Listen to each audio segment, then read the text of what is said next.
오늘 우리들에게 주실 하나님의 말씀 베드로전서 3장 8절부터 12절까지 있는 말씀입니다. 베드로전서 3장 8절부터 12절까지 있는 말씀, 저와 여러분이 한 절씩 교독하시겠습니다. 제가 먼저 8절을 읽습니다. 마지막으로 말하노니 너희가 다 마음을 같이하여 동정하며 형제를 사랑하며 불쌍히 여기며 겸손하며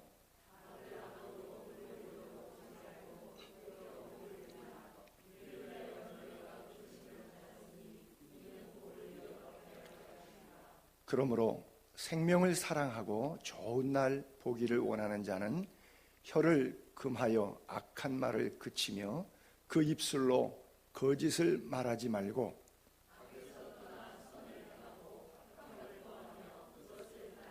다 같이 읽습니다. 주의 눈은 의인을 향하시고 그의 귀는 의인의 간구에 귀 기울이시되 주의 얼굴은 악행하는 자들을 대하시느니라 하셨느니라. 아멘.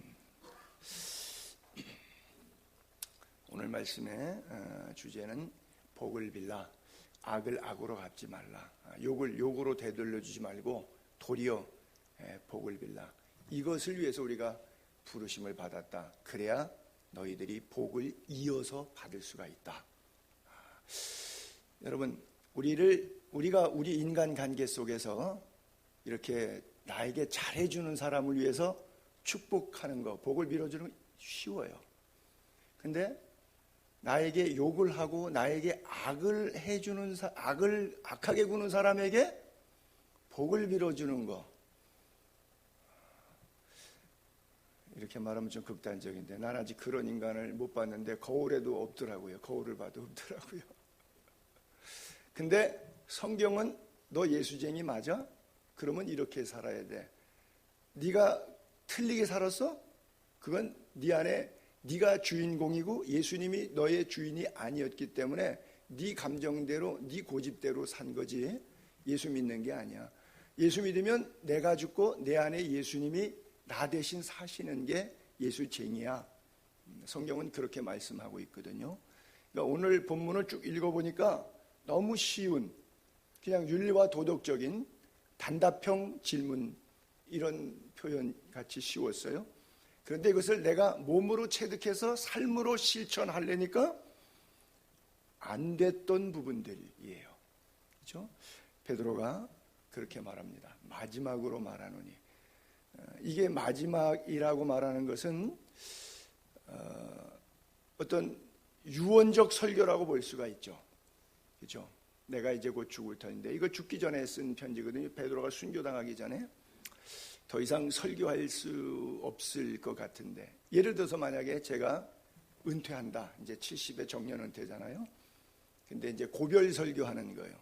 그러면 고민되겠죠. 내가 고별 설교 때 이제 더 이상 설교할 기회가 없고 강대상에서 내려오면 마지막 설교는 여러분들이 어떻게 예수를 믿어야 된다고 얘기할까 고민될 거 아니에요. 베드로가 지금 그 고민으로 이야기하는 거예요. 그래서 마지막으로 말한다. 신앙의 단둘이를 얘기하는 거죠. 아이들이 자랄 때 뭐 물도 쏟고 뭐 이렇게 주면은 뭐 밥상도 뭐 밥을 다 흘리고 먹고 문제가 많죠. 여러분들이 예수 믿고 처음 중생했는데 나이가 아무리 많아도 예수 믿은 지 며칠 안 되는 분들은 신앙생활의 모습이 예수쟁이 냄새가 안 나게 되어 있어요. 왜? 어린애가 살듯이. 근데 장성한 사람이 되어서는 어린아이의 일을 버렸노라 하는 것처럼 믿음이 성숙하게 되면 우리가 예수 안 믿을 때 했던 그런 범죄 실수들을 하지 않죠. 그것이 성숙도의 차이이고 성숙한 그리스도인들의 모습이겠죠. 그래서 본문은 그렇게 너희가 다 예수 믿었다면 그 누구도 예외적인 적용을 받지 않습니다. 그렇죠? 너희가 다는 100%예요. 자, 5가지를 우리 한 토막씩 한번 따라해 볼까요? 첫째, 마음을 같이하여. 자, 둘째, 동정하며. 셋째, 형제를 사랑하며. 넷째, 불쌍히 여기며. 마지막 5번째, 겸손하며. 자, 교회 공동체 안에서 우리가 서로 마음을 같이 하고 동정하고 형제 사랑하고 불쌍히 여기고 겸손할 수 있다면 그 교회는 천국 교회입니다. 그 사람의 심령에는 이미 천국이 임한 겁니다. 그래요. 아마 예수님의 설교를 패러디한 것 같아요. 베드로가 수제자잖아요. 예수님의 마태복음 5장에 보게 되면 예수께서 산에 올라가 앉으시니 이에 제자들이 나온지라 입을 열어 가르쳐 가라사대 심령이 가난한 자는 복이 있나니 천국이 저희 것이며 이러면서 쭉 팔복을 말씀하시는데 베드로는 자기는 죽기 전에 고별 설교하면서 이렇게 해야 복을 이어받게 되기 때문에 복 받는 자의 성도의 삶은 최소한도 요 5가지 정도의 신앙의 요강, 이것은 지켰으면 좋겠다, 이렇게 권면하는 것 같아요. 여러분, 노래도 혼자 계속 2시간 독창 콘서트 이렇게 2시간 동안 막 가서 찬양을 들을 때 혼자 솔리스트들이 찬양하는 거 보면 너무 듣기 힘들어요. 처음엔 좋은데, 그렇잖아요? 근데 이제 중간중간에 다른 사람이 오거나 합창이 끼면 화모니가 돼요. 바이올린을 잘하는 사람 바이올린만 2시간 들어봐요. 지겨워요. 근데 오케스트라는 2시간 들어도 또 막 박수로 앵콜을 요청해요. 또 듣고 싶다고. 그렇죠? 그래요. 나 한 사람이 아니라 마음과 마음들이 하나 될 때 그 교회는 천국이 되고 가장 화음이 조화로운 아름다운 그런 교회가 되는 거예요. 그래서 그리스도인은 가장 아름다운 미덕은 뭐냐? 성령이 나를 움직이는 거예요. 성령의 영은 하는 역할이 뭐하죠? 하나 되게 하는 영이 성령이에요. 가장 미덕이 아니라 반대로 추한 모습은 어떤 모습이냐? 사탄이 나를 장악한 모습이에요. 사탄은 어떤 영이죠? 분리하는 영이죠. 그래서 한마음 되는 것, 연합하게 하는 것과 분리하는 것, 싸우고 다투고 분노하게 하는 것, 이것은 성령이 시키는 사람의 행동인지 악령이 나를 조종하는 사람인지 금방 알게 되어 있어요. 복음에 합당하게 생활하라. 빌립보서 1장 27절 28절 볼게요. 오직 너희는 그리스도의 복음에 합당하게 생활하라. 그러면 복음에 합당한 생활이 어떤 것이냐? 쭉 열고 했는데 바울이 이렇게 썼네요. 이는 너희가 한 마음으로 서서, 이게 복음에 합당한 생활이에요. 한 뜻으로 복음의 신앙을 위하여 협력하는 거, 혼자 하는 게 아니라 같이 하는 거예요. 협력하는 것. 무슨 일을 해도 세상은 우리를 욕해요. 그렇죠? 넌 크리스천 소사이티는 크리스천 소사이티를, 불신자는 교회가 하는 모든 일에 대해서 욕하고 비난하고 대적합니다. 그러니까 무슨 일을 해도 대적하는 자들 때문에 두려워하지 말라. 그리고 이것이 그들에게는 왜 비난하느냐? 멸망의 증거이기 때문에. 사탄은 분리하는 거예요. 분리의 영이에요. 이건 멸망의 증거입니다. 너희에게는 구원의 증거다. 구원의 증거는 성령의 역사예요. 성령의 역사는 하나 되는 영이죠. 이것은 하나님으로부터 난 것이니 이슈가 from God. 그래서 교회 안에서 마음을 같이 하는 성도의 모습은 성령이 주장하고 있는 사람이고, 그렇지 못한 경우는 악령이 주장했기 때문인데, 한쪽은 멸망의 증거다, 한쪽은 구원의 증거다 그랬어요. 성경 세 구절을 올려볼게요. 잠언 18장 1절과 빌립보서 2장 2절, 그 로마서 13장 16절에 이렇게 말씀이 있어요. 무리에게서, 공동체 속에서 스스로 갈라지는 자는 자기 소욕을 따르는 자라. 온갖 참 지혜를 배척해. 성령께서 주시는 지혜를 배척하고 자기의 욕심, 내 주장을 관철시키려고 하는데 내 주장이 관철이 안 된단 말이에요. 그래서 거기서 튕겨나가는 거예요. 그냥 스스로 갈라지는 것. 이것은 지혜롭지 못한 것이라고 하는 것이고요. 빌립보서 2장에도 마음을 같이하여 같은 사랑을 가지고 뜻을 합하여 한 마음을 품어 아무 일에든지, 즉 무슨 일을 해도 다툼이나 허용으로 하지 말라. 또 로마서 12장 16절도 그렇죠. 마음을 같이하여, 서로 마음을 같이하여 높은 데 마음 두지 말고 도리어 낮은 데 마음을 두라. 그리고 스스로 잘난 척 하지 말라.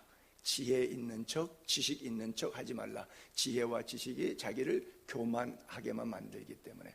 자, 그래서 마음 상태가 높은 데 있다, 마음 상태가 낮은 데 있다. 교회가 분열하는 이유가 바로 이런 거죠. 마음이 높은 데 있기 때문에 감정이 상하는 거죠. 아래 것들하고 못 놀겠다. 나는 수준이 높다. 말은 그렇게 안 하지만 가슴 속에 이게 내재되어 있는 거죠. 너무 유치해서 같이 못 놀겠다. 그래서 내 개인적인 위치와 관철이 될 수 있는 관계가 아니다라고 하는 것이죠. 아주 성경에 아름다웠던 바울이 개척한 교회 가운데 최고로 좋은 교회가 빌립보 교회입니다. 그래서 목사님들이 개척하면서 빌립보 교회 같은 교회, 빌립보 교회 같은 성도들을 만들어내자. 이래서 교회 이름을 빌립보 교회라고 짓는 교회가 수도 없이 많이 있어요. 그런데 빌립보 교회 딱 흠이 하나 있어요. 여러분들 몇 차례 말씀드렸고 또 빌립보서 강의할 때 나왔던 주인공인데, 빌립보서 4장 2절에 두 여자 성도님들인데, 제가 그래서 예를 이렇게 들었죠. 직전 여전대 회장하고 현 여전대 회장이 바자회 때문에 이렇게 싸우다 보니까 교회가 분란스러웠다. 예를 들자면 그와 같이, 내가 유오디아, 여성 명사입니다. 한국말은 이렇게 이름을 들어도 이게 여자 이름인지 남자 이름인지 잘 몰라요. 우리 아들 주영이도 보면 여자 이름에도 주영이 쓰고 남자 이름에도 주영이 써요. 박정희 같은 경우도 여자 이름도 정희가 있고 남자 이름에도 정희가 있죠. 근데 여성 명사는, 여성 남성 구분은 명사가 헬라어에는 분명해요. 그래서 유오디아는 여성 명사고요, 순두개도 여성 명사예요. 두 여성들이 다투는 거예요. 그 좋은 교회인데 두 여성이 다투니까 바울이 그랬어요. 너희 교회 참 좋은 교회인데 이 두 사람만 마음만 맞으면 참 좋겠다. 왜? 그러면 시너지 효과가 일어날 테니까. 그래서 주 안에서 같은 마음을 품으라 그랬어요. 오늘날 현대 교회 안에도 뭐 우리 교회도 예외 아니고 동일한 문제로 소가리를 하고 있죠. 이게 이제 갈수록 더 할 거예요. 왜냐하면 우리 세대만 해도 뭐 저도 6남매잖아요. 근데 이제 저도 이제 3남매를 낳는데 또 이제 더 젊은 세대들은 하나 낳아주면 굉장한 거예요. 뭐 안 낳고 사는 부부들도 많고요. 그래서 다 집집마다 자식들이 하나밖에 없어가지고 이게 왕자고 공주예요. 우리 때는 가정 안에서 음식 쟁탈전도 벌어지고 형제지간에 얻어맞고 뭐 잘하고, 그래서 가정 안에서 이미 전쟁과 사회를 경험하고 사회에 나가기 때문에 그 사회에서 이 싸움에 자연스럽게 양보하고 지고 이거 별로 바더가 안 돼요. 근데 집안에서 자기가 왕이었고 왕자였고 공자였거든요. 지질 않았다고요. 부모도 양보했단 말이죠. 그랬는데 사회에 나가니까 자기가 양보하면 우울증 걸려서 자살하는 거예요. 힘든 거예요. 못 버티는 거예요. 그러니까 그런 아이들, 다음 세대 아이들이 교회 왔어요. 회의하면은 견디겠어요. 다 갈라지는 거죠. 뭐 사탄이 가지고 놀기가 너무 좋은 가정 구조를 가지고 있어요. 이제 앞으로 지금 우리 세대의 신앙하고는 또 다른 세대의 신앙이랄 거예요. 뭐 우리 다음 세대는 예수 믿는 사람이 거의 없지만, 자녀들 세대의 뭐 10%도 안 되지만, 그러나 그 10%도 안 되는 애들마저도 영적인 생활을 영유할 때 이게 교회가 교회다운 모습을 가질 수 있을까 심히 염려스럽죠. 옛날에 우리나라 뭐 초대 대통령이 그런 얘기했다 그래서 한때 많이 화제됐던 것이, 뭐 뭉치면 살고 흩어지면 죽는다.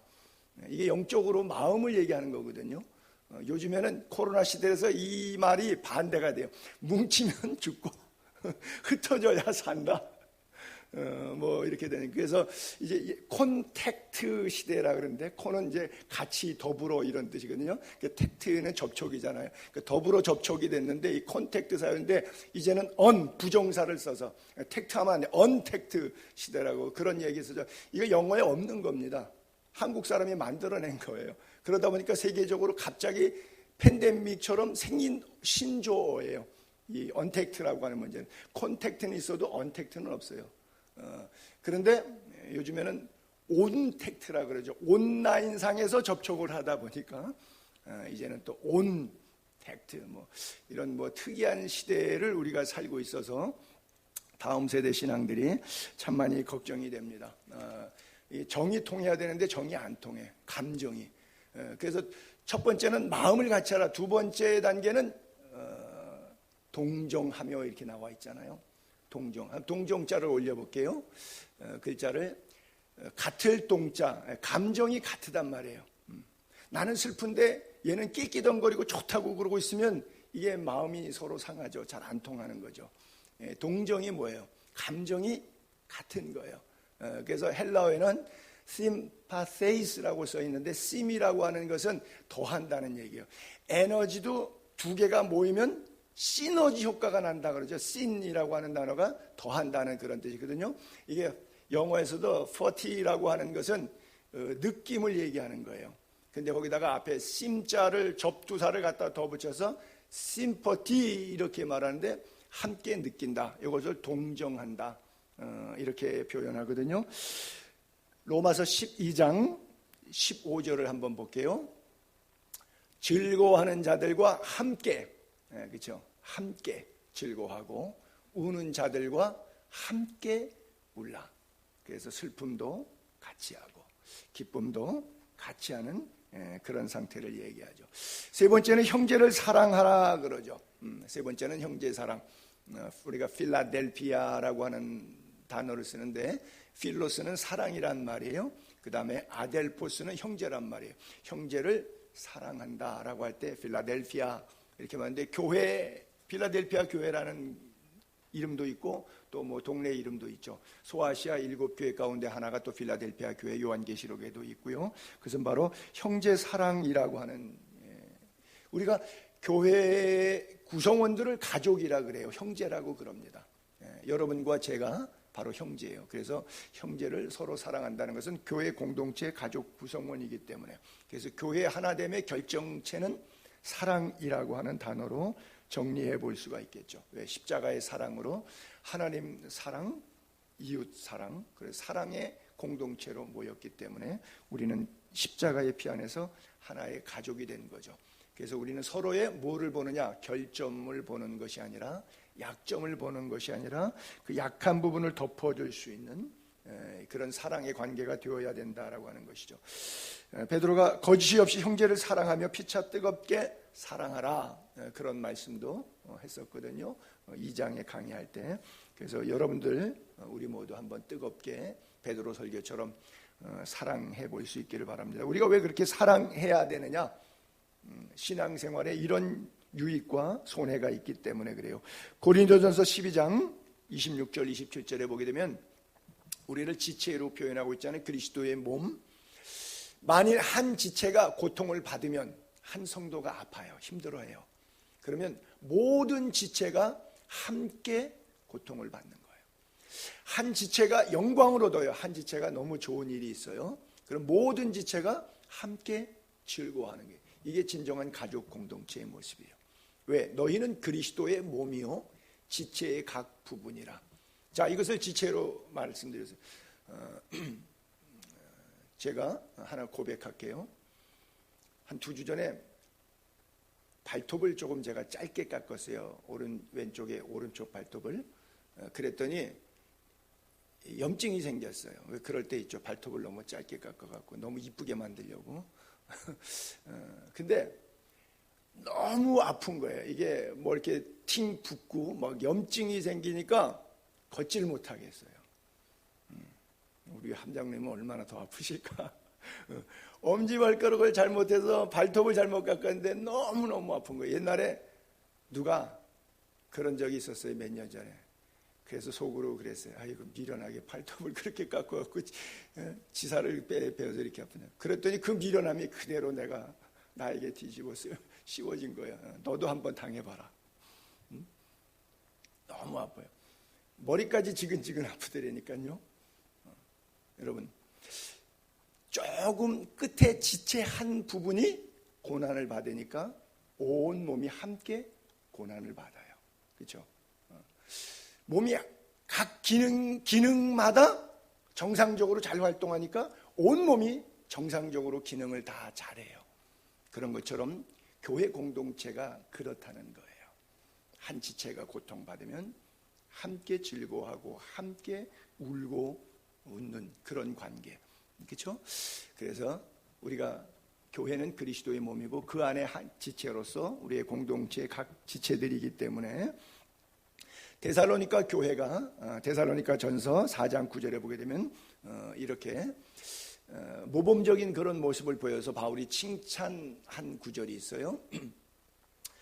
형제 사랑에 관하여는 너에게 쓸 것이 없음은 너희들 자신이 하나님의 가르침을 받아 서로 사랑함이니라. 데살로니가 교회 이방인들의 교회입니다. 제멋대로 살았어요. 근데 복음이 들어갔어요. 바울이 전도했어요. 하나님의 가르침을 받았어요. 그랬더니 진짜 설교대로 살아요. 여러분, 저하고 여러분하고 서로 느끼는 자괴감이라는 게 있죠. 제 안에 백날 설교한다고 교인들이 고치는 건 아닐 텐데, 백날 성경 가르쳐준다고 그들이 성경대로 사나 지 고집대로 살지, 그래도 또 설교는 해야지 하는 이 좌괴감이 있겠죠. 여러분들은 또 들으면서 목사 너는 그렇게 사냐?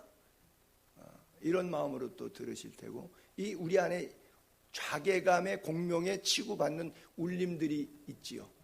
그런데 데살로니가 교회는 믿음의 역사와 사랑의 수고와 소망의 인내가 있는데 나의 말을 사람의 말로 받지 않고 하나님의 말씀으로 받았다. 데살로니가서 1장이 그렇게 칭찬하고 있거든요. 그러다 보니까 이 사람이 이 교인들이 형제 사랑에 관해서 설교했더니 진짜 그렇게 사네. 이야, 너무 멋있죠. 응? 형제 사랑에 관하여는 너희에게 더 이상 설교할 필요 없대요. 왜? 너희들 자신이 이미 하나님 가르침을 받은 그대로 서로 사랑을 잘하고 있으니까. 그리고 그 사랑을 잘한다는 것이 소문까지 나서 옆에 동네까지 소문, 너희 온 마게도냐 모든 형제에 대하여 과연 이것을 행하도다. 형제들아 고나노니 더욱 그렇게 행하라. 잘하고 있다. 더 잘해라.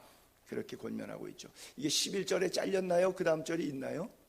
11절이 없죠. 10절에서 끝났죠. 오케이. 자, 그 다음에 네 번째 토막은 불쌍히 여기며 그랬어요. 여러분, 교회 공동체에 내가 누구를 늘 교인들을 대할 때 불쌍히 여깁니까? 안 그러면 저 친구는 좀 얄미워 이렇게 생각을 하십니까? 우리에게 불쌍한 마음이 회복될 수 있기를 바랍니다. 이것을 다정다감함이라고 그러죠. 예수님께서 병자를 고치실 때마다 얄미운 마음으로 고쳐주셨을까요? 안 그러면 불쌍히 여기는 마음으로 고쳐주셨을까요? 자, 성경 세 군데를 한번 올려볼게요. 먼저 소경을 고쳐주셨을 때 예수께서 불쌍히 여기사 그들의 눈을 만지시니, 두 소경이 여리고를 있을 때 예수님 지나갈 때 예수님 하고 소리 질렀을 때의 사건이거든요. 눈을 만지시니 곧 보게 되어 그들이 예수를 따르니라. 주님이 우리를 왜 병에서 고쳐주시느냐? 주님의 불쌍히 여기심 때문에 고쳐주십니다. 또 예수께서 불쌍히 여기사 손을 내밀어 그에게 대시며 이르시되 내가 원하노니 깨끗함을 받으라 하시니 곧 나병이 그 사람에게서 떠나가고, 문둥병자였는데 예수님께서 직접 문둥병자의 몸에다가 손을 드시고 불쌍히 여기는 마음으로 명령하시니까 그 나병에서 깨끗이 나음을 입었어요. 다음에 나인성 과부의 아들이 하나밖에 없는데 죽었잖아요. 여러분 생각해보면 남편이 먼저 죽었는데 하나밖에 없는 독자 아들마저 죽어버렸으니까 이 여인의 가슴이 어떻겠어요? 성경의 구약에 나옴이라고 하는 사람이 그랬는데 이 과부가 얼마나 눈물 흘리면서 장례식 관을 따라가고 있겠어요. 가까이 가서 그 관에 손을 대세요, 주님이. 그랬더니 메고 가던 사람들이 설 수밖에 없죠. 예수님이 와서 손대니까. 예수께서 이르시되 청년아 내가 내게 말하노니 일어나라 하심에 그대로 나인성 과부의 아들이 그 자리에서 부활해요. 야이로의 딸을 살리신 것, 나인성 과부 아들 살리신 것, 또 베다니의 나사로 살리신 것, 예수님께서 이 땅에 3년 공생의 가운데 부활 사건이 3번 있는데 그 중에 하나가 바로 저 사건이에요. 그때마다 성경은 뭐라고 써있냐? 불쌍히 여기셨다 써있어요. 우리도 같은 마음으로 우리 옆에서 같이 신앙생활하는 사람뿐 아니라 또 불신자 세계 사람들까지 우리 마음속에 불쌍히 여기는 긍휼한 마음으로 상대를 보는 은혜가 있게 되기를 바랍니다. 그리고 또 5번째로, 권면의 5번째가 겸손하며 그랬죠. 겸손하며. 그 앤드류 메리라고 하는 사람이 겸손이라고 하는 책을 썼는데 그 사람이 그렇게 썼대요. 첫째는 겸손이다. 그리스도인의 미덕을. 둘째도 겸손이다. 셋째도 겸손이다. 그리스도인의 미덕은 끝까지 겸손한 거다. 그러면서 거기에 정의의 내용에 이런 얘기를 썼더라고요. 무엇을 겸손으로 신뢰를 들 수 있는가 했을 때 나에게 주어지는 모든 상황을 그냥 그대로 받아들이는 자세를, 즉 수용성을 겸손이라고 그런다. 우리가 신앙생활하다 보면 빵 하고 터질 때 있잖아요. Why me? 하나님 왜 저지요? 왜 이런 일이 있지요? 좋은 일도 있지만 인생 살다 보면 험한 일, 별일이 다 있어요. 안 좋은 일이 있어요. 안 좋은 일이 주어져도 모든 내 인생의 시간표 안에 하나님이 허락된 것이다 생각하고 예스 하고 그것을 수용하는 것, 이것을 겸손이다. 그렇게 정의를 했더라고요. 사실 우리가 좋을 때는 하나님께 감사할 수 있지만 어려울 때 감사해요. 예를 들어 이런 거는 있어요. 감사헌금에 우리는 그냥 무명으로 헌금하지만 목사님들이 보통 피력할 때 보면 뭐 새 차 주셔서 감사합니다. 새 집으로 이사하게 해주셔서 감사합니다. 승진되어 감사합니다. 진급되어 감사합니다. 감사헌금 명태 맨 이런 감사는 있어요. 그런데 이런 감사는 없어요. 어제 교통사고 나서 감사합니다. 지난 주간에 암 진단 받아서 감사합니다. 이런 감사헌금은 없어요. 왜 없죠? 이게 있어야죠. 그렇죠? 이것을 그리스도인이라고 한다는 것이고 앤드류 머리가 주장하는 것은 이것을 겸손한 신앙인의 모습이다 라고 말하는 것이죠. 참 일반 세상 사람들의 살아가는 삶의 영역 방식과는 전혀 다른 것이죠.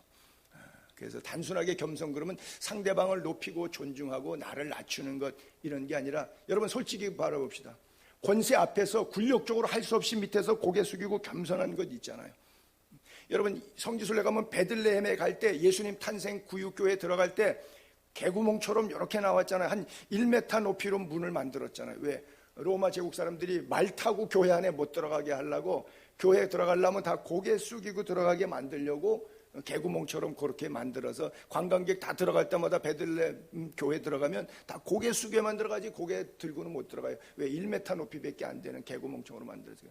그렇게 한다고 해서 그 사람들이 주님에 대해서 공경심이 있을까요? 억지로 만드는 그런 겸손이 아니라 실제적으로 마음속에 나보다 남을 귀하게 여기는 그런 겸손. 5장에 넘어가면 사도 베드로가 겸손으로 자기의 허리를 동이라 이런 말씀이 있는데 그때 가서 겸손을 쭉 나열한 구절이 있으니까 구체적으로 강해 그때 하도록 하겠죠. 너희 안에 이 마음을 품으라고 그리스도 예수의 마음이니 그는 근본 하나님과 동등됨이시죠. 그러나 동등됨 본체이시네 동등됨으로 여기지 아니하시고 자기를 비워 종의 형체를 가져 인간의 몸으로 오셔서 죽기까지 복종하셨으니 그 십자가에 죽으신 것 그것이 겸손의 극치인데 이 예수의 마음을 너희가 가져야 된다 이렇게 표현하고 있죠. 그래서 5가지의 이 미덕들 마음을 같이 하고 동정하고 형제를 사랑하고 불쌍히 여기고 겸손한 가운데 또 9절에 넘어가면 이렇게 표현하죠. 악을 악으로 갚지 말아라. 욕한다고 욕으로 되돌려 갚지 말아라. 굉장히 어려운 거죠. 도리어 복을 빌어줘라. 이를 위하여 너희가 부르심을 받았더니 너희가 예수 믿는 이유는 이것 때문이다. 굉장히 힘든 이야기네요. 이는 복을 이어받게 하려면 이 땅에서의 축복을 포함해서 영원히 그 복은 천국까지 연결되는 이 복을 이어받기 위함이라고 말하고 있어요. 우리에게 해를 끼치는 사람에게도 복을 비는 것이 우리가 예수 믿는 이유라고 베드로는 그렇게 이야기하고 있어요. 왜? 구원의 은혜를 아는 사람은 그렇게 안 하는 것은 일반 사람 예수 믿기 전의 삶인데 예수 믿은 다음에는 이렇게 변화된 것이 믿음의 삶이다라고 이야기하고 있죠. 근데 사실은 저렇게 되려면 9절처럼 이렇게 되려면 8절에 5가지 복받는 내용들을 교회 공동체 안에서 충분히 실천하고 훈련한 사람이라야만 세상을 향해서 그렇게 할 수 있죠. 우리끼리도 조금 분노하면 돌출돼서 싸우는데, 그렇죠? 같이 예수 믿는 사람들끼리 같이 가족 공동체 안에서도 싸우는데, 그 마음 자세 가지고 세상에 나가면 성서적으로 세상을 살까요? 세상적으로 세상을 살까요? 당연히 세상적으로 살죠. 그러니까 8절이 훈련이 돼서 교회 공동체 안에서 이 마음을 같이 하고 동정하고 형제를 사랑하고 불쌍히 여기고 겸손한 생활이 우리 안에 울타리에서 충분히 무르익고 세월 속에 몸에 밴 사람이라야 세상을 살아갈 때 악한 세상 속에서도 악다구들에게 악질하지 않고 욕하는 사람들에게 욕지거리로 되받지 않고 오히려 그들 앞에 더 겸손하게 축복을 빌어줄 수 있는, 그래야 성령의 은총, 하나님의 신령한 축복들이 우리에게 임한다라고 하는 것이죠. 참 어려운 얘기지만 우리를 빛과 소금으로 부르셨기 때문에 당연한 거예요. 우리가 빛과 소금으로 살려고 하면 살수록 사탄은 우리를 잘한다고 하지 않습니다. 우리를 조롱하고 비난하고 비판합니다. 그때 우리는 유혹이 오죠. 내가 뭘 잘못했다고 해서 팍 상대에게 쏴주고 싶은 마음이 막 불뚝불뚝 올라옵니다. 그거를 누르고 성령 안에서 끝까지 참고 선으로 악을 이기는 마음, 그것이 주님께서 우리에게 부탁하시는 내용이라고 하는 거예요. 예수님께서도 마태복음 5장에 39절부터 보면 우리에게 산상수훈 설교 가운데 이렇게 말씀하셨잖아요. 나는 너희에게 이르노니 악한 자를 대적하지 말라. 또 나는 너희에게 이르노니 너희 원수를 사랑하며 너희를 핍박하는 자를 위하여 기도하라. 그렇죠? 아마 이 산상수훈 설교를 들었던 베드로가 오늘 본문의 베드로서를 쓰면서도 그때 예수님이 하셨던 이 산에 올라가 하셨던 말씀을 그대로 반복한 것이 아닌가 생각해요. 이때 설교의 중간 구절에 39절과 44절 사이에 써있는 구절이 여러분들이 그 잘 아시는 바로 오른밤 때리면 왼밤 돌려대라, 속옷 달래면 겉옷 가져라, 오리를 억지로 가자 그러면 심리까지 가주어라. 바로 이 메시지가 그 속에 끼어져 있는 메시지들이죠. 마태복음 5장 48절, 그래서 결론적으로 이렇게 마무리하셨었는데, 하늘에 계신 너희 아버지의 온전하심처럼 너희도 온전하라. 우리의 온전성, 우리의 거룩성이 어느 정도까지냐? 하나님의 거룩성까지, 하나님처럼 되라 그래요. 예수님께서 십자가에 달려 돌아가시면서 로마 군인들을 향해서, 이방인들을 향해서 아버지 저들을 용서하옵소서, 저들이 하는 짓을 알지 못하기 때문입니다 라고 고백하지 않습니까? 결국 그 고백은, 그 기도는 인류 구원을 향한 기도가 되었고 전 세계 복음화에 주춧돌을 놓기 시작한 거예요. 오늘 우리가 예수 믿게 된 배경도 예수님이 십자가에서 기도하셨던 그 기도 내용 속에 나도 포함된 겁니다. 대표적으로 스데반이 그랬죠. 돌을 들어 던져 자기를 돌탕으로 죽이는 사람들 향해서 뭐라 그랬죠? 저들의 죄를 저들에게 돌리지 마옵소서. 왜? 저들이 하는 짓을 그들이 알지 못하기 때문입니다 그랬어요. 그 소리 듣고 으악 경악했던 청년 사울이 고막에 울림이 되어서 다메섹에 주님 음성 듣고 복음의 길을 가지 않습니까? 그 스데반의 돌에 맞으면서 드렸던 기도의 열매가 사도 바울이었고, 사도 바울이 그 기도의 고막을 울림이 심장을 울렸고 손과 발에 작동이 되어서 체질화된 선교사가 되어서 빌립보의 감옥에 이유도 없이 귀신 들린 여종 고쳤다고 옷 찢기고 매 맞고 감옥에 갇혔지만 그 속에서도 원망하지 않고 도리어 기도하고 찬송할 때 간수의 가족, 일가, 친척, 권속까지 다 구원해서 최초의 유럽 교회 빌립보 교회를 개척하게 되는, 그게 하루아침에 된 것이 아니라 스데반의 순교의 직전에 하나님께 드렸던 기도 응답의 결과가 아니겠습니까? 그렇다면 우리가 드리는 모든 기도는 하나님께서 때가 참에 예정 경륜 섭리 속에 응답하신다는 사실을 분명히 믿게 되기를 바랍니다. 예수님과 제자들이 갈릴리에서 유대로 내려오실 때 중간에 그리심산을 끼고 있는 언덕 평야에 사마리아라고 하는 지역이 있는데, 사마리아를 통과하셔야 되는데 사마리아 사람들은 유대인하고 원수관계라서 못 가. 그러면 산악지대로 돌아가든지 해안길을 따라 가야 되기 때문에 여간 불편한 것이 아니죠. 걸어가야 되니까 키로수가 엄청 늘어나니까 제자들이 열받는 거죠. 불을 명해서 이 사람들 다 그냥 이 마을 불태워버리고 우리가 그냥 편안히 지나갈까요? 누가복음 9장 54절 56절까지 보면 제자 야고보 요한이 이를 보고 이르되 주여 우리가 불을 명하여 하늘로부터 내려 저들을 멸하라 하시기를 원하시나이까? 예수께서 돌아보시고 꾸짖으시고, 저는 저 구절을 읽을 때마다 꾸짖음을 받아야 될 것은 사마리아 사람들이에요. 그렇게 편협한 사마리아 사람들인데 오히려 제자들을 꾸짖으시고 함께 다른 마을로 가시니라 그러죠.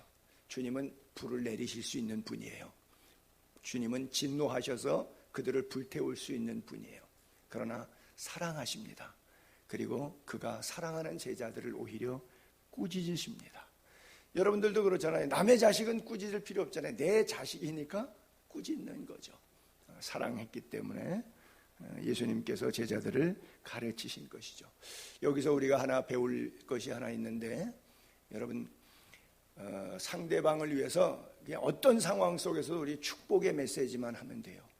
절대 저주의 발언하지 마시고, 왜냐하면 그 축복을 했는데 왼수인데도 악을 행하는데도 내가 그냥 복을 빌어주는 기도를 했잖아요. 그러면 내가 드린 그 기도가 그 사람에게 합당치 않으면 내게 돌아와서 내가 복을 받아요. 저주도 마찬가지 원리라서 나는 꼴보기 싫고 얄미우셔서 내가 저주했지만 하나님이 보실 때는 나도 공정하지가 않는 사람이라, 나도 죄가 많은 인간이야. 그러다 보니까 그 사람에게 그 저주를 퍼부은 내용을 주기는 하나님 앞에 타당하지가 않아. 그러면 그 저주는 그냥 땅속에 소멸돼서 사라지면 좋겠는데 이 저주는 말은 살아있기 때문에 다시 돌아와. 그래서 나에게 그 저주가 그대로 임해요. 그래서 힘들어져요. 그러니까 그냥 말이라고 하는 것은 원리적으로 살아있는 거기 때문에, 왜 태초에 하나님이 천지를 창조하실 때 말씀으로 가라사대 그대로 되니라 그랬거든요. 말은 역사하는 힘이 있다고 그랬거든요. 그러니까 긍정적으로 말하라고 하는. 그래서 네가 복 받으려면 너에게도 복된 이야기하고 상대에게도 복된 이야기하라. 나머지는 하나님이 알아서 할 것이다. 성경은 누누이 여러 곳에서 그렇게 이야기하고 있죠. 자, 마지막 부분의 세 번째 토막이 10절, 11절, 12절에 보게 되면 시편 34편의 내용을 그대로 인용한 겁니다. 베드로가 그러므로 이러면서 생명을 사랑하고 좋은 날 보기를 원하는 자는 혀를 금해라. 혀는 사실 길들일 사람이 없는데 이게 혀만 길들일 수 있다면 온전한 사람 됩니다. 혀를 금해라. 그래서 악한 말 그치고 입술로 거짓말 하지 말고 세 토막을 냈는데 악에서 떠나고 선을 행하고 화평을 구하는 삶을 살아라. 그 주님의 눈은 의인을 향하시고 주님의 귀는 의인의 기도를 들으시고, 그러나 주님의 얼굴은 악행하는 자들을 추적해서 쫓아가셔서 그들을 진노의 채찍으로 멸하시게 되기 때문에 원수 갚는 건 맡기고 너희들은 이리이리 살아라, 그것을 따르라, 이렇게 표현해 주고 있죠. 좋은 날 보기를 원하는 사람. 여기서는 천국까지도 연결될 수 있고 실제적으로 여러분들의 삶에 있어서의 좋은 날이 오기도 하는 거예요. 이렇게 살면. 여러분, 좋은 날. TV 맥주 광고 같은 거 보게 되면 뭐 그냥 낚시터에서 밤낚시 즐기면서 친구들과 잔 튕기면서 위하여 그러면서 오늘은 좋은 날, 뭐 이런 거 선전 나오죠. 좋은 날, 어떤 날이 좋은 날이에요? 그런 날이 좋은 날이에요? 제가 볼 때 제일 좋은 날은 월급날이에요. 월급날. 제일 좋은 날은 월급날이에요. 제가 늘 말씀드리죠. 우리에게 월급날은 예수님 앞에 서는 날, 심판날. 내가 하나님의 품에 안기는 날. 그 앞에서 하나님이 나에게 면류관 씌워주면서 착하고 충성된 종이라 말씀. 얼마나 기다려져요. 얼마나 기다려져요. 우리가 악에서 떠나 선을 행하고 화평을 구하면서 평생 복음 때문에 왼수도 사랑하고 기도해주고 하나님의 뜻대로 성경 말씀 지키다가 살다가 고난 속에서도 말씀 붙잡고 살다가 주님 앞에 섰는데 그날 얼마나 기다려요. 월급날인데. 그렇잖아요. 좋은 날, 즉 제가 그렇게 읽을게요. 좋은 날 보기를 원하는, 즉 월급날 기다리는 사람은 이렇게 살아라. 혀를 금하고 악한 말 그치고 입술로 거짓말을 하지 말고. 여러분, 미국에는 전통적으로 교회에 교인들이 돌아가시면 이렇게 땅들이 넓고 막 그러니까 요즘에는 이제 도시는 안 그렇지만 이렇게 칸츄리 사이드에 나가면 교회 마당이 다 무덤이에요. 미국이나 영국이나 이런 데 가면 그래서 처치 가든, 교회 마당이라고 하는, 교회 정원이라고 하는 단어가 처치 가든이라는 뜻은 한국말로 단어 사전 찾으면 무덤이라고 나와요. 거기에 교회 교인들 돌아가시면 다 거기서 묻어요. 그래서 3대 4대가 오는데 사실 너무 아름다운 것 같아요. 뭐 우리도 뭐 땅 있으면 뭐 그렇게 하면 좋겠죠. 참 아름답고 좋은 것 같은데. 근데 그 무덤에 비석에 글이 석줄이 써 있는 데가 있어요. 자, 뭐라고 써 있는지 한번 제가 읽어볼게요. 자, 자막을 올려볼게요. 이렇게 써 있어요. 비석에서 첫 번째 줄에 나도 전에는 당신처럼 그 자리에 그렇게 서서 남의 묘비를 읽었어. 그러니까 비석을 이렇게 묘지 같은 데 가서 보게 되면 비석을 읽다가 이 글도 읽어보고 저 글도 읽어보고 다니시죠. 뭐 저도 가면 그렇거든요. 읽어보죠. 나도 전에는 당신처럼 그 자리에 그렇게 서서 남의 묘비를 읽었어. 이거 마이크가 죽은 것 같은데. 그러고서는 피식 웃는 거예요. 그 글들이 여러 가지 다양하게 써 있으니까 뭐 엄마 그리워요 뭐 이렇게 써 있기도 할 테고 뭐 그러니까 피식 웃고 다녔어요. 그 두 번째 줄에는 나도 전에는 당신처럼 그곳에 서서 그렇게 피식 웃었어. 그러니까 아이 깜짝이야. 죽은 묘비가 나하고 말하는 것 같으니까 아이 깜짝이야 그랬어요. 그 세 번째는 이제 당신도 나처럼 죽을 것이니 빨리 준비하시오. 교회 무덤에 이런 비석이 있다고 예화집에 있어서 너무 상큼한 것 같아서 제가 올렸어요. 여러분, 다음 글자 자막을 하나 올려볼게요. 이런 글이 있어요. 메멘토 모리, 메멘토 모리. 이태리 말이에요. 메멘토 모리, 이게 뭐냐면 죽음을 기억하라. 로마의 개선 장군들이 승리해가지고 나라로 쫙 돌아올 때 마차 행렬이 왜 올림픽에서 금메달 따고 나면 퍼레이드 벌이는 식으로 그러고 올 것 아니겠어요? 개선 장군들이. 그때 이 장군들이 뒤에 노예를 앉혀갖고 마차 뒤에 소리를 지르게 했답니다. 메멘토 모리, 메멘토 모리, 메멘토 모리. 그렇게 계속 소리 지르게 했대요. 왜? 지금은 이겨서 좋아하지만 그 다음 전쟁에 나가서 너는 비참하게 죽을 수도 있어. 그러니까 이 흥분에 떠가지고 교만하지 말라. 그래서 스스로 자기를 낮추고 겸손케 하려고 그 승리의 개선 장군이 입성할 때 노예를 시켜서 그렇게 소리 지르게 했다고 하는 거예요. 아주 유명한 얘기죠. 메멘토 모리. 우리가 날마다 우리의 삶을 살면서 하나님 나라를 돌아볼 수 있다면 그것만큼 우리의 삶이 진지해지는 것이 없지 않을까 생각을 해요. 자, 옛날 속담에 보게 되면 인간 만사 세옹지마라 그랬는데 그 세옹지마를 성경에서 찾아볼까를 생각했더니 이런 구조를 연상해 볼 수 있겠더라고요. 먼저자가 나중되고 나중자가 먼저 된다는 그런 말씀이 있는데 이게 다 좋았다 나빴다, 그 나쁜 것이 다시 결국은 좋은 것이 되고 그 좋은 것이 결국 그것 때문에 어려움을 겪는 거가 되고 이렇게 업앤다운 세옹지마인데 마치 예수 잘 믿는 것 같고 목사 안수 받고 뭐 젊었을 때부터 신앙생활 잘하는 것 같은데 나중에 가니까 영 추해진 사람이 있고 뭐 무당으로 살면서 정말 죄짓고 우상 숭배하고 잘못되게 살았는데 나중에 와장창 깨진 다음에 성경 일자도 어기지 않고 말씀대로 살다가 하나님 앞에 경건된 죽음을 맞이하는 사람도 있을 거예요. 여러분들은 어떤 인생 살기를 원하십니까? 코람데오 하나님 앞에서 우리는 다 진흙이잖아요. 어디에 있는 토기장이의 손에 놓여있는 그분의 주권에 있기 때문에 그분의 주권 앞에 정말 메멘토 모리를 기억하는 자가 되어야 되겠죠. 그래서 우리가 함부로 인생을 평가할 게 아니에요. 자기 인생도 자기가 함부로 평가해서도 안 되지만 특별히 공동체 속에 남의 인생에 대해서 함부로 그래서 그랬잖아 이렇게 얘기하는 것은 상당히 어리석은 이야기예요. 예수님의 설교 가운데 이런 예화가 있어요. 누가복음 13장 1절로 3절에 보게 되면 그때 마침 두어 사람이 와가지고 예수님한테 이런 시비를 걸어요. 빌라도가 어떤 갈릴리 사람 피를 그들의 재물에 섞은 일로 예수께 아뢰니, 세상에 유대인들의 피를 갖다가 돼지 피하고 섞어서 제단에 뿌리면서 우상 제물을 드리는데 빌라도가 이방이니까 그런 제의식까지 행했단 말이에요. 그 유대인들이 얼마나 경악스러워요. 아니 유대인의 피를 어떻게 돼지 피하고 섞고 사람 피하고 섞어서 제사를 지내는데 그런 짓을 다 했단 말이에요. 그러니까 그 사람은, 그 갈릴리 피 흘린 사람은 얼마나 나쁜 사람들이길래 하나님이 이렇게까지 진노했는가 이러고 막 떠벌었어요.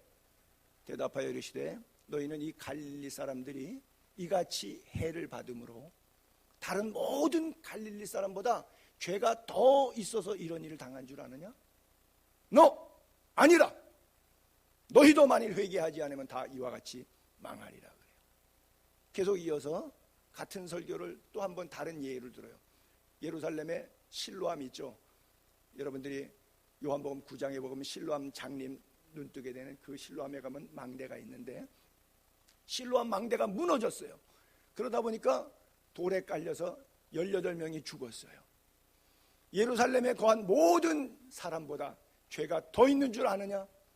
너희에게 이르노라 아니라 너희도 만일 회개하지 않으면 다 이와 같이 망하리라 그래요. 우리는 아무도 의로운 사람이 없어요. 사도 바울이 나도 나를 정죄하지 아니하노니 했지요. 그러고선 타인에 대해서 비판을 삼가하라 그랬잖아요. 내 눈에 들보를 보지 못하고 남의 눈에 티끌을 보느냐고 야단치잖아요. 너희의 헤아리는 헤아림으로 너희가 헤아림을 당한다. 너희가 남을 비판하는 그 비판으로 남에게 비판을 받을 것이라고 말씀하고 있잖아요. 그래서 먼저자가 나중될 수 있고 나중자가 먼저 될 수 있는 세옹지마 같은 인생 신앙길에서 우리가 함부로 평가하는 게 아니에요. 언어 사용에 주의. 오늘 본문은 계속해서 우리들의 언어를 악하게 거짓말, 형제를 사랑하지 않는 쪽에 이런 발언들을 하지 말라고 표현하고 있죠. 고린도후서 2장 16절에도 보게 되면 이 사람에게는, 그러니까 어떤 사람은 사망으로부터 사망에 이르는 냄새가 나, 저 사람에게는 생명으로부터 생명에 이르는 냄새가 나. 어떤 사람은 입만 열면 원망, 불평, 저주, 어떤 사람은 입만 열면 은혜, 덕담, 축복, 이런 경우가 있죠. 그러니까 그 입 자체가, 입에서 사망 냄새 나는 입이 있고 생명 냄새 나는 입이 있어요. 말 한마디로 사람을 죽이기도 하고 살리기도 하는 것인데 이 말이 얼마나 소중한 건데, 예수 믿은 다음에도 아직까지 사망에 이르는 냄새를 입에서 피우고 있으면 되겠느냐? 예수 믿었으니까 이제는 생명에 이르는 냄새가, 은혜의 덕담이 나와야 되지 않겠는가 하는 것이죠. 여러분들의 냄새는 어떤 냄새죠? 그리스도의 향기의 냄새입니까? 그래요. 그리스도의 냄새가 나기를 바랍니다. 여러분들의 생각을 말씀에다가 고정을 하세요. 로마서 8장 6절에 보게 되면 육신의 생각은 사망이요 영의 생각은 생명과 평안이니라. 육신의 생각은 하나님과 원수가 되기 때문에 하나님의 법에 굴복하지도 않거니와 할래야 할 수도 없어. 육신에 있는 자들은 절대 하나님을 기쁘게 할 수 없는 구조를 가지고 있어요. 그러니까 욥처럼 자식 10명 하루아침에 다 죽고 아내도 저주하고 떠나가고 재산은 완전히 몰수당하고 육체는 온 범위 피부암처럼 생겨서 고름이 버벅버벅 나와서 잿더미에 앉아서 기와장으로 가려운 데를 긁고 있지만 내게 모든 것을 주신 이는 하나님이기 때문에 주신 자도 여호와 하나님이요 거두신 이도 하나님이니 하나님께 찬송할지라 하고 예배했다고 하잖아요. 그 상황에서 예배할 수 있는 자, 이것이 그리스도인의 힘입니다.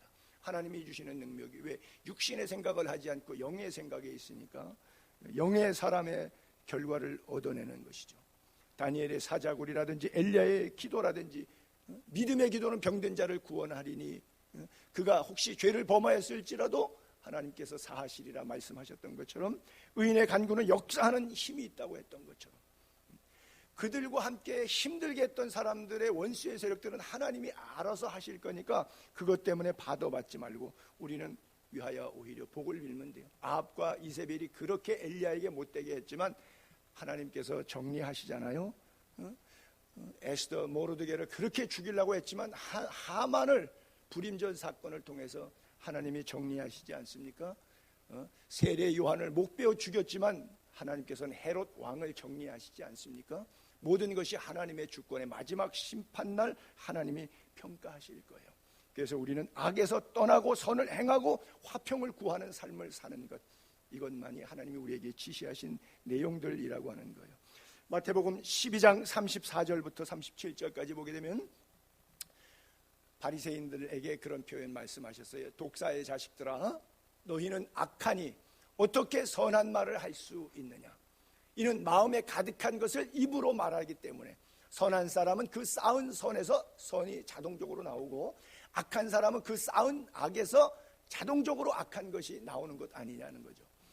내가 너희에게 이르노니 사람이 무슨 무익한 말을 하든지 심판날에 이에 대하여 심판을 받으리니 내 말 때문에 너 의로와, 하나님이 그렇게 심판하고 네 말 때문에 하나님이 너 안 돼, 정죄를 받으리라. 이만큼 언어가 무서운 거예요. 언어의 심판이. 시편 141편 3절에도 보게 되면 다윗이 이렇게 고백하죠. 다윗은 왕이에요. 함부로 말해도 되는 사람이에요. 위치가, 그렇죠? 고대 사회의 왕이니까 지금부터 3000년 전에 세상을 통일천할 수 있는 권세 있는 다윗 왕이 이렇게 말합니다.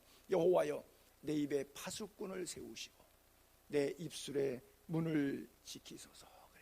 그래요. 비록 왕이라서 말 함부로 해도 되는 위치임에도 불구하고 하나님 앞에 겸손하게. 그래서 바울은 그런 표현에서 한 물에서 우물에서 단물과 쓴물이 날 수 없고 한 입에서 찬송과 저주가 날 수 없다. 성도의 마땅한 바가 무엇이냐 그러죠. 마태복음 5장 9절에도 또 히브리서 12장 14절, 잠언 16장 7절에도 화평을 구하라고 하는 말씀을 이렇게 성경은 교훈하고 있어요. 화평케 하는 자는 복이 있나니 그들의 하나님의 아들이라 일컬음을 받을 것이요. 자, 하나님의 아들이라 일컬음을 받지 못한다. 그것은 뭐예요? 천국 백성과 지옥 백성에 대한 구분이게 되겠죠. 제가 지난주 누구 만나서 교회 이야기, 전도 이야기를 쭉 이렇게 하는데 자기가 교회를 안 나가는 이유가 누가 이 얘기를 하는데 예수 안 믿으면 지옥 간다 그래서 그렇게 험한 말을 하기 위해서 자기는 안 나간다고 그런 얘기를 하더라고요. 그래서 자기 교회 안 나간다. 교회 안 다니면 지옥 간다는 소리 듣기 싫어서. 그러니까 지옥 가기는 싫은데, 그렇죠? 사실은 그게 정답은 정답이죠. 근데 이제 언어에 있어서 직접 화법으로 들었을 때 불쾌하다는 것이죠. 여러분 이걸 잘 살면서 구분해야 돼요.